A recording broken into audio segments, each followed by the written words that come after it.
we're going to start out with item 2, which will be approval of the agenda. Item 2.1, changes to the agenda and approval of agenda. And we'll go down to number 3.1, recognition of Okaloosa County School District Volunteers of the Year, presented by the superintendent.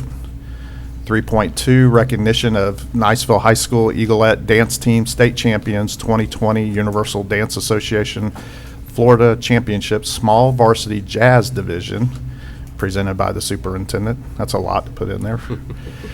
3.3, recognition of Niceville High School varsity cheerleaders as the 2019-2020 Florida High School Competitive Cheerleading State Champions in Class 1A Large Varsity Division, presented by the superintendent. So that being said, on Monday night, if you're not here early, you're probably going to be standing. So, but it's exciting to see our volunteers and our schools being recognized. Item 4 is visitors, none at this time. And number 5, administrative personnel appointments, we have none. Item 6 is public comment. 6.1 is members of the public desiring to address the school board, Form MIS 5241, public input and or discussion of agenda items. And of course, board members, we never know who's going to show up to a meeting, but we appreciate all of our public speakers when they come. Item 7, committee and staff reports. 7.1, in-county travel paid for the period of January 23rd through February 5th, 2020, presented by Rita Scallon. And 7.2, out-of-county travel paid for the period of January 23rd, February 5th, 2020, presented by Rita Scallon. And then that moves us down to consent agenda. 8.1 will be the approval of the consent agenda. 8.2 will be approval of the minutes of the workshop meeting of February 6, 2020, meetings of regular meeting of February 10th, 2020.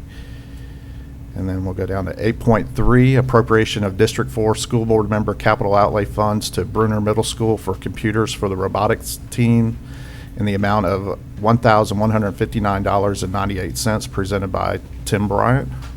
And thank you, Mr. Bryant, for that. That's a awesome program they got going on over there. So 8.4, budget amendment number 5, fiscal year 2019-2020, and presented by Ms. Scallon. And then 8.5 is monthly financial statement for January 2020. And 8.6 is invoices to be approved for payment. And then 8.7 is school donations. And then we move down to 8.8 is payroll warrant register and accounts payable warrant register for January 2020, totaling $16,612,856.86, and bank transfers for January 2020 totaling $77,330,000, presented by Ms. Scallon. And then 8.9, ITB 20-09 security fencing bid. Following 8.9 through 8.23 will be all Vince Wyndham's information. So school board members, if you have any questions, just Mr. Wyndham is in the audience today. 8.10, ITB 20-10 intercom system program. 8.11, renewal of ITB 17-01 fuels, gasoline, and diesel. 8.12, renewal of ITB 18-09 telecommunication services for wide area network. 8.13, renewal of ITB 18-10 internet services.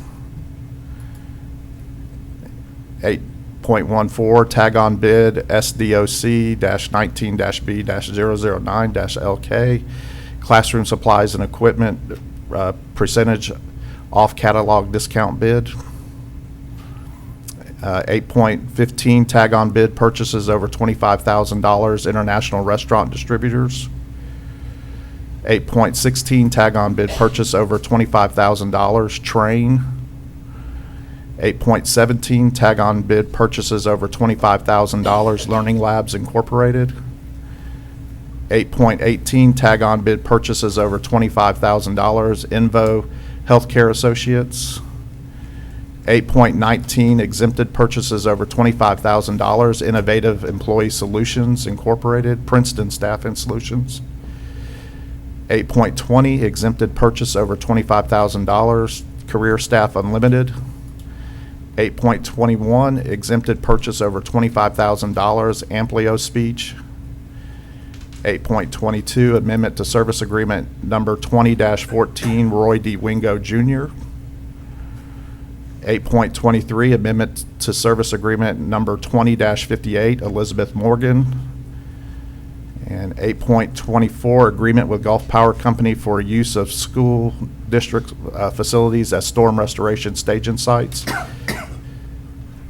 8.25, request to approve the renewal of the charter between the School Board of Okaloosa County and Liza Jackson Preparatory School, and the request to advertise for a public hearing to be held on March 9th, 2020.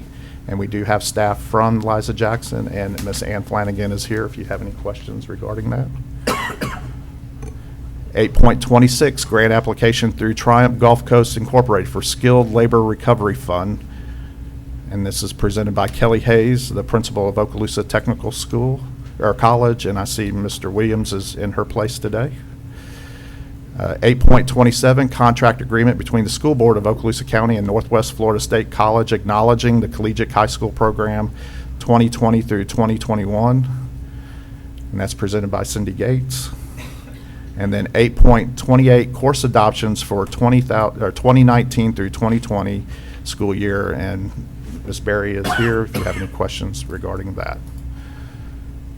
Okay, so we'll move down to number 9, Superintendent's Human Resources Recommendation. 9.1, employees on administrative leave. 9.2, Deferred Retirement Option Program.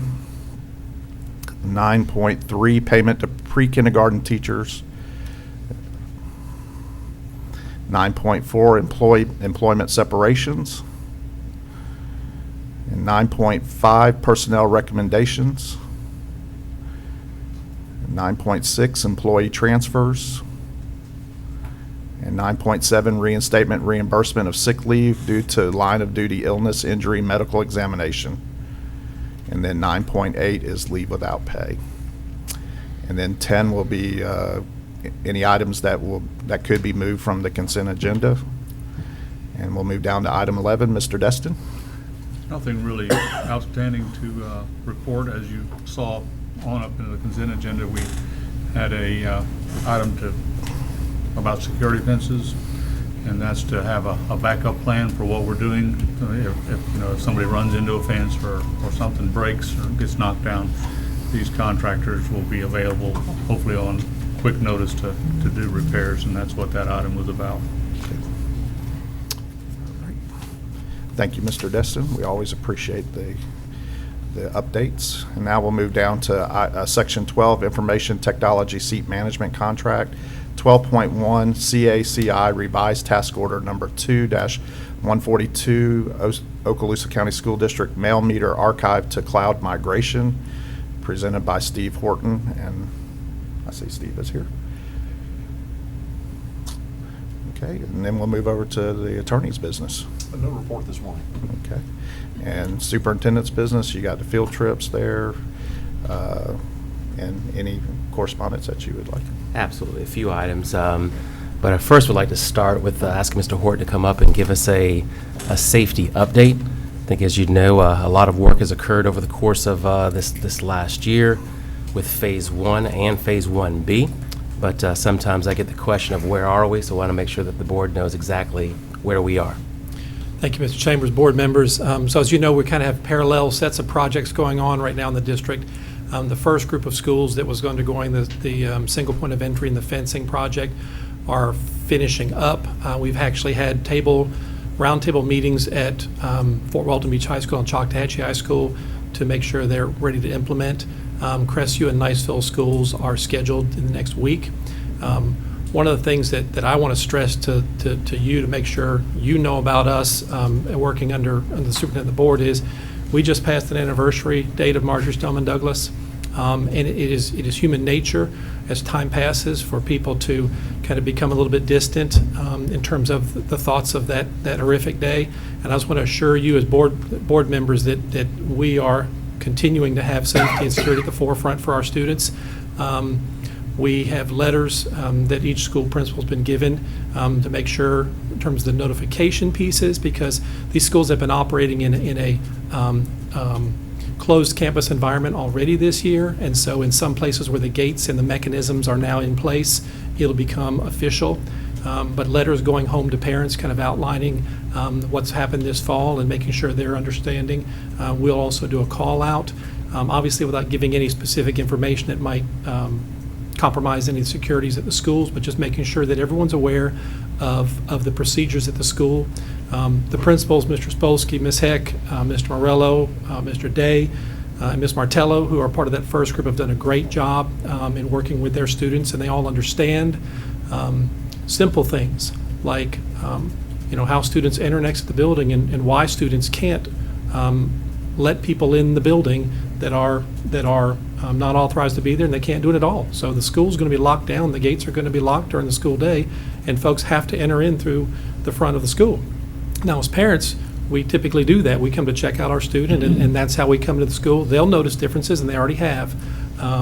But it is just how we have to operate now, and so that's in place. We've got the second set of schools. If you've been by Meigs, you've seen a lot of construction to relocate their front office to make single point of entry feasible there. And again, it's an older school.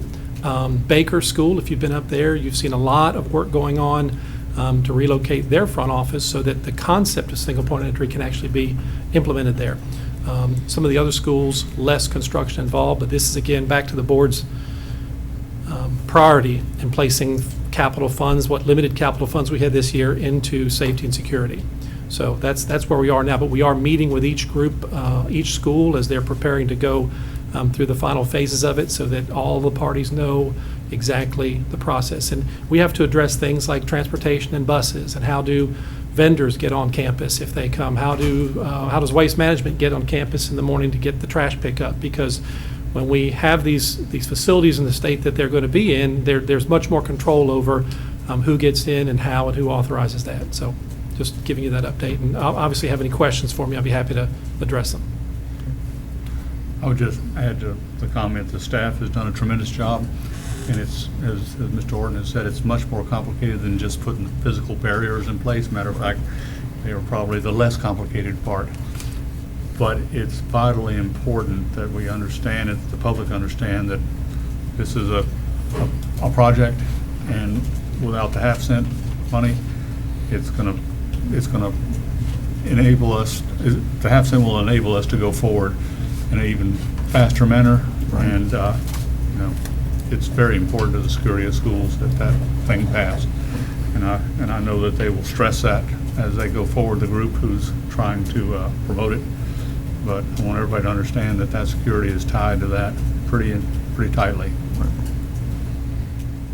And I would just want to comment real quick, with everything that has transpired from the beginning of the school year, things were happening pretty quick in a lot of areas, but we've also run into an issue that because of statewide mandates, some projects have slowed down due to getting supplies to the campuses, because it's just in short supply right now. Is that? Yes, sir. Yeah. That is true, and also we're kind of working through the impacts of Hurricane Michael, and so all of the contractors and fencing companies and things like that. There's a lot of work to be done over there, and with good reason. Right. So that also complicates kind of getting resources in place. And the other thing I'd liken it to is you see a house being built, and you drive by it, and it looks like it's finished. And it's probably 95% finished, and it's that last 5% in terms of making sure all the systems work cohesively, because you don't want to go into a process and then have things not work and make keeping education of the students the priority. So sometimes we see that 95% completion and wonder what's happening, why is it not done? And so we are in the cases of these schools wrapping that up. And I would expect that we would be completed before spring break on those schools on the first part of the list. Awesome. And Mr. Horton, to the extent that we can, also discuss the communication devices that have been upgraded or enhanced. Communication devices in the schools. So then, just as a reminder to our school board, the ability for our folks to do a number of things, and again, not getting into too much detail, but the ability of our school personnel to communicate with each other, to communicate in the event of a lockdown, to be able to do it on the spot immediately. So if I'm a PE coach and I'm out on the practice field in the back 40 of the campus and I see something suspicious, I've got the ability to put the school in lockdown with a single action. And we tell our folks, and it's part of our policy, and it's part of state law, that everybody on that campus has the ability to signal a lockdown if needed. And if they're doing that in good faith and there's no repercussions for it, and so we want our people to know and understand that they have the ability to do that. So that's the first piece. And then obviously, at some point in the past here, we brought something to you with the Sheriff Ashley, where we are further upgrading upgrading is not the right word because it's an entirely different system that allows for communication, broad communication, not only on our school campuses but also in the surrounding neighborhoods, if and when it's determined there needs to be notification given. So it enhances our ability to do lockdowns and make sure folks have all the information they need when they need it. And that project is ongoing with Alertus, and that was something that was brought to the board back before the break. And then the third thing that I would say regarding communication is our project in collaboration with the Sheriff's Office on them being able to help us in active assailant situations with real-time video is important. And so we're collaborating with them in those areas as well. So we feel really good about communication pieces and collaboration with the Sheriff's Office and also within schools and between schools. That is it, unless we have any questions. Well, I'd just like to follow up and offer some support to what Mr. Destin had to say. And I'm sure the public understands this. These facilities, let's just say an average age of 30 or 40 years old, were built for a different time. They were built at a time when schools were open, and schools were open campuses. And these campuses comprise acres and acres of land. And so a commendation is certainly in order as you try to make these open campuses closed campuses, just given the magnitude of how big they really are. And Mr. Destin is exactly right.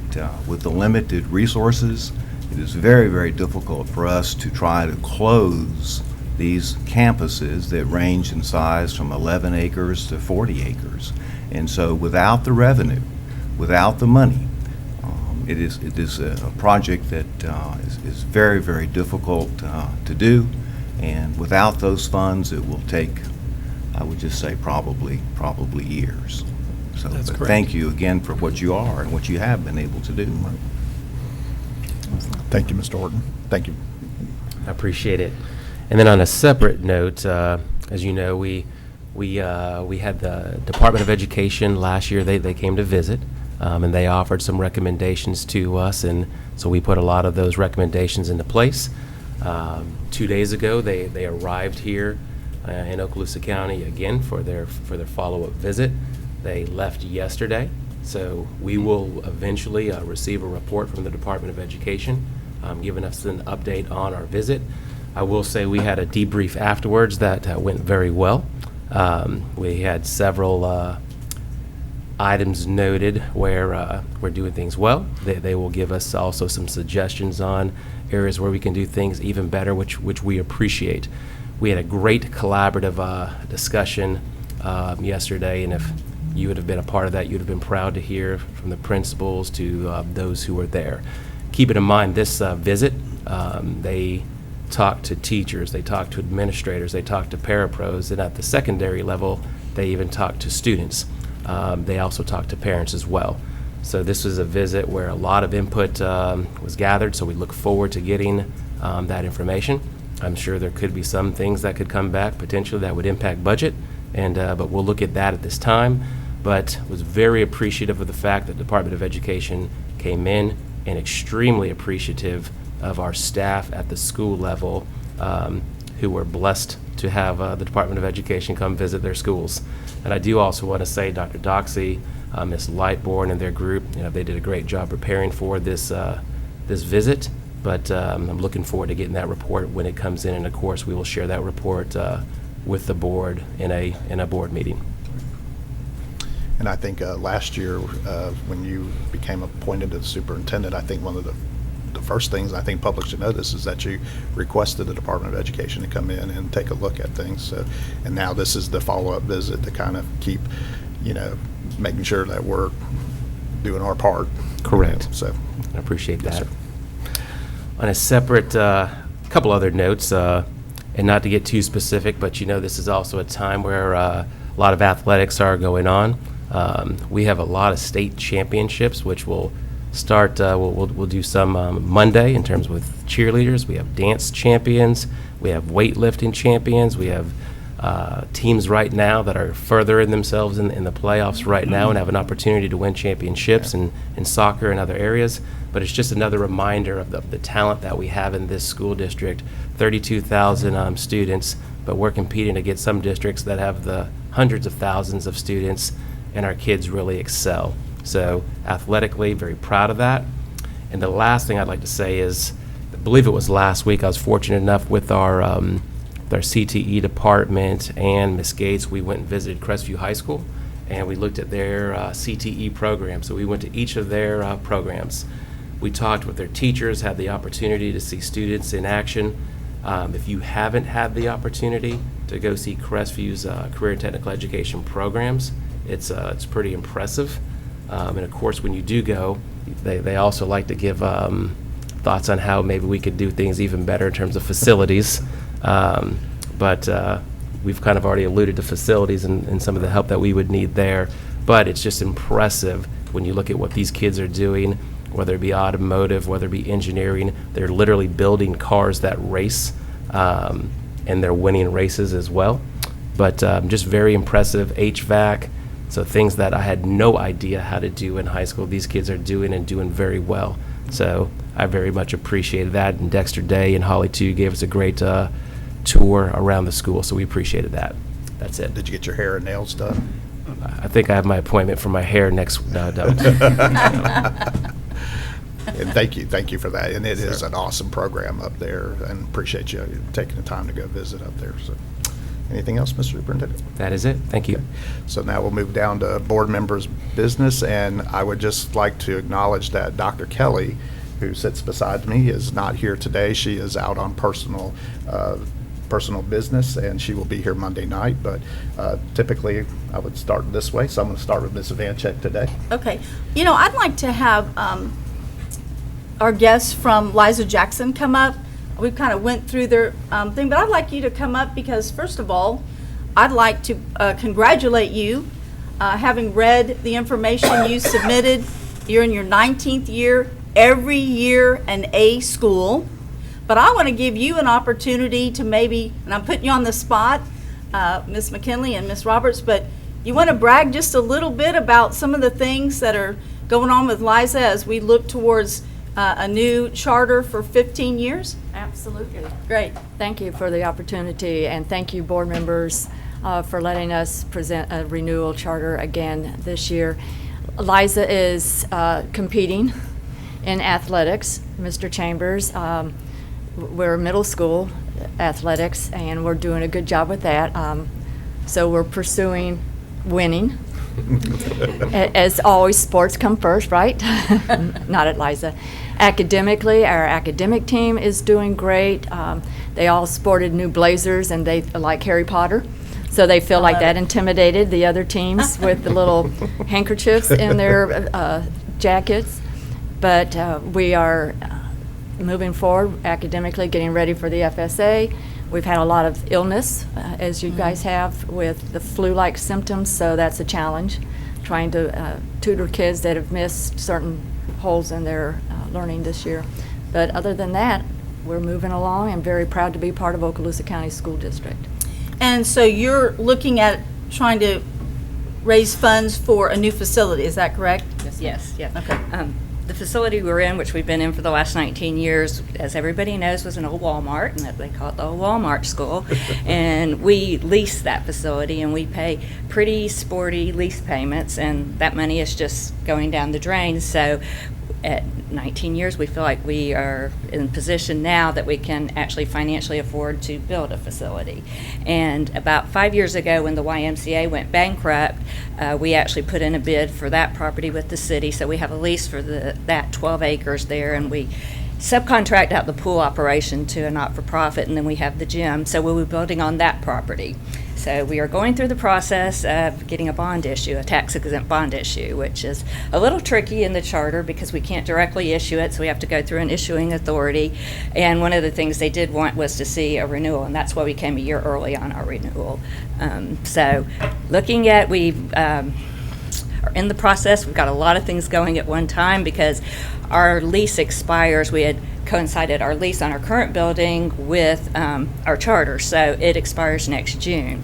So our goal is to be in the new facility by the start of the 21 year. So we are on a tight time frame, but we have contracted with a construction company that builds charter schools, and they do a lot of tilt-up construction, which is the hotels, they go up pretty quickly, but they will meet all of the code and they can build them fast. So if everything goes according to schedule, we should start construction in September to open in fast. June. So, but And with that, how many students do you have currently? we have 862. Right now, we're going to add one more grade level at K 1, 2, 3, 4, 5, so we would go up to 980, I believe. We're trying to keep it under 1,000. We don't want to get too big. So you're adding a unit to each of the grade levels, not adding a new grade level. Okay, I got you. Adding a unit to each Yeah, of the so grade the new levels. facility would allow you to accommodate that. Right, right. We have quite a long waiting list at our elementary grades, so. Yeah, I see that. You have a waiting list of over 1,400? Yeah, and we have some that are, You almost have have been good on there lunches. since- Is that it? Yeah, but we do good lunches. Great pizza on Friday. Oh, okay, there you go. Well, the word's out. We are going to have to change our cheer. We are the Lions, okay? So the kids said, Lions, Lions, hear our roar. We are a Walmart store. So Oh. we're going to have to change that with the new school. We'll go to Yes, Walmart. yes. so- Along those lines, we are definitely very supportive of the sales tax initiative, and we, March 2nd, will be hosting at our school for all the charter schools to hear about the sales tax, and really encouraging our parents to get behind that, because we face the same issues as you with capital dollars, and our capital dollars probably will pay 40% of the payments, and we have to take the rest out of our operating funds. So the sales tax would really go a long way to help us too. So we Great. are highly supportive of that endeavor. So, but we're really excited that we'll have a permanent home and something we can possibly own. So Well, thank you very much, and congratulations on your success. thank If you. I can comment real Sure. quick, just to piggyback off of there, in a time across the state when charter schools and public schools seems to be clashing head on, it's great in our county that we have a great relationship with our Yes, charter schools. absolutely. And the fact that, you're talking about the half-cent sales tax, how supportive, I know we're all working together, charter schools and traditional public schools will benefit from this, and so we appreciate that. But we do appreciate all that y'all do at Liza Jackson. It's a great facility, a great school, and a lot of great things going on there. So. We invite all of you to come by anytime and see us, and as we go through construction and get our new facility, Yeah. we really would love to have y'all be a part of that too. And Ms. Flanagan's been a great help going through the Yeah, new district, process. Yes. with it, so. Thank you, Ms. Flanagan. Thank you. Thank you. And I have one more item real quick, not for them, just real quick. This isn't necessarily just about schools, but next month, we have a census starting. It is the 2020 census, but it is important to our school district because it determines some funding that comes our way. And I was doing a little research, and it's somewhere in the neighborhood of $675 billion that has to be apportioned. And also with Florida's expectation of the count, our population has gone up so much, we are in line to gain 2 congressional seats. And that's very important as we want that representation. But I just wanted to get out to the public that The census is coming, and for the first time ever in the history of the census, since back to the 1700s, you can do it online. You're going to be getting something in the mail, but you can go online and answer the census with a special code and knock it out, so you don't have to worry about someone knocking on your door. So just want to get everybody ready for that, because it's coming next month, and it's very important ultimately to us. Thank you. And I know the Florida School Board Association, that's on the platform this year, Yes. was the census. So thank you for bringing that up. So, Yeah. all right, so Dr. White. Sure, thank you, Yes, sir. Mr. Bryant. Well, the thing that I would like to say is express my appreciation to the superintendent and his staff for compiling the lengthy list of activities and distributing that to all the board members. I was astounded, actually, that it, for 1 month, that it ran as long as it ran. I think it was about 2.5 pages. And actually, it's really a testimony to the many, many things that go on, the good things that go on in our school system on a daily basis. And so thank you for giving that to me. I'll get as many as I can added to my calendar. Yes, sir. That's all. All right, thank you. And Mr. Destin. I was just going to congratulate Liza Jackson. They've done so well in an old Walmart. I'm looking forward to see what they do in a new building. And they'll, in fact, I guess, be the first new public school in the county in a very long time. Yeah. So it'll be really nice to see how that goes. Other than that, I don't think I have much. I know you talk about that being the old Walmart, and when they leave, unfortunately, it does create an empty space there. So, so we hope some other business would be able to go in there and fill that void. But you're right. I mean, they'll be the first one with the new school, so that's pretty awesome. Just for my few moments, as y'all notice, I'm wearing Richburg today. That's the school one of the schools I represent, and Mr. Destin, I know, has been very instrumental in helping with the culinary program there. All the board members I know have visited the school on many occasions, so you know what kind of special school it is.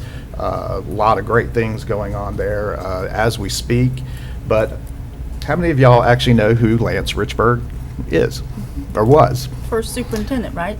Well, let's talk about Lance Richburg here. So Lance Richburg was actually a superintendent of schools from 1956 to 1962, but he is more famous for being a Major League Baseball player. From 1921 to 1932, he played for the Phillies, the Senators, the Boston Braves, and the Chicago Cubs. He was a .308 career hitter. Now, before you say that, or before you go, wow, that's pretty cool, he only played in 698 games over that career. So even though it's still a respectable batting average, it's not like the Ted Williams where, he played many, many, many games. But he had 13 home runs and 247 RBIs. And so Lance Richburg was not only a superintendent, but he was a very good baseball player. And from what I gathered, Dr. Smith actually met him and knew him and spoke. Everybody that I've come in contact that actually had met him says he was just a fine person, just a great ambassador for the Okaloosa County School District at a time when things were really happening. So we talk about schools being old. So Richburg School actually opened in 1953. It was the new Crestview High School when the old Crestview High School burned down. And in 1969, Richburg Junior High was established when the new Crestview High School, the current facility, opened up in 1969. So you can do the math, 1953 to 2020, 67 years old. That's how old that facility is. In 1969, they became the Roadrunners. And in 2010, the school officially became Richburg School and changed their name to the Lions to what it does now, which is Special Needs and Fast Track. And Fast Track is a program where we have students that are behind a little bit for whatever reason, and we help them. They go to this particular campus on the north end, and it helps them speed up their opportunity to graduate on time. So as you can see, a lot of great things going on at Richburg, but a lot of people, when you see the names of how old our schools are and you see the names attached to them, obviously the people that were named after those, that had the buildings named after were a lot older. So Mr. Richburg was born in 1897, and when he died in 1975, I believe it was. So you can see that he was one of the pioneers in Crestview. So, and I'd also like to take a time, if any of y'all follow me on Facebook, we had the opportunity to recognize one of our District 4 teachers, and Mr. Tim Sexton from Davidson Middle School was the teacher that I selected this month just to kind of highlight, and we talk about robotics and all the great programs that are going on.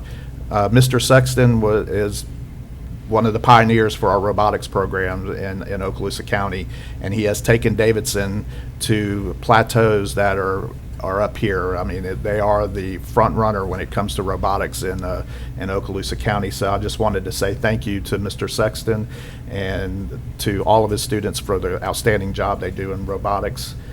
And then finally, going back to Richburg, it's that time of the year again. Their culinary arts program was hard at work, and we have cookies. So before everybody leaves today, we're going to set them up here. Y'all get a chance to take you some cookies, because we have a lot of them. And I know Dr. White and I can't eat them all by ourselves. So, I mean, we'd like to, but but anyway, so that's my moment, and we'll move on down to 16, which is more public comment. This is the 2-minute portion of public comment. And then we also have some public hearings. 17.1, public hearing for adoption of revised school board policy 04-33, violent crimes, possession or use of tobacco products, alcoholic beverages, drugs, weapons, or firearms. And I don't see Brian here. So. 17.2, public hearing for adoption of revised job description for athletic director. And 17.3, public hearing for adoption of new job description for head football coach. And we'll go around the table. Ms. Scallon, anything? Mr. Horton? Ms. Lightbourne? Dr. Hale? Jordan? Come on up, Jordan. Good morning, board members. I have sent you an email just like about an hour ago about next week being Public Schools Week. And so we are asking any supporters of public education, public schools, to participate in different types of activities. And I'll just go over a couple of them, but you have more details in your email. We're talking about on Monday for people to be able to go to social media and be able to talk about why they're public school proud. And I gave you all a hashtag that we would use, which is hashtag just public school proud. Tuesday, we're talking about being able to take on Tallahassee, talking to our legislators about why funding and why public schools are so important to our state, and to also thank them for the things that they are trying to do and make happen for public schools. Wednesday, we're talking about wearing red for ed. So for every public school supporter to be able to wear red for education and show their support. We're also asking at our schools for us to do a walk-in, so where teachers and educators and supporters meet about 5 to 10 minutes before their contract time to all get together, take pictures in your red, and be able to walk into school together to show that we're all public school proud. I know that we did this last year, and I know at my school at least, we had a lot of parents and students that walked in with us. So it was a great time for us to just kind of meet outside with our parents, talk with our students, and we all walked in together. It was very nice. Thursday, we're talking about Give Thanks Thursday is what we're going to call it. And that's where you get to thank somebody in public education that has touched your life in one way or another. I know that I have many on my list that I'm going to be thanking. And then Friday, we're calling Funding Friday, which is where we take to social media and talk about the things that we could possibly do if we had all the funding that we would need, and if we were properly funded. And, you know, at Okaloosa County, we do amazing things here, but oh my gosh, the things that we could do if we had the funds to do it. And so that's what we kind of want to put out there. It's supposed to be just a positive week, all about your public school pride. And I just wanted to share it with you. And like I said, I've sent you all emails. That way you have more information about it. But I wanted to go ahead and mention it now. Great, thank you very much. Thank you. Thank you, Ms. Appleberg. All right. This meeting is adjourned.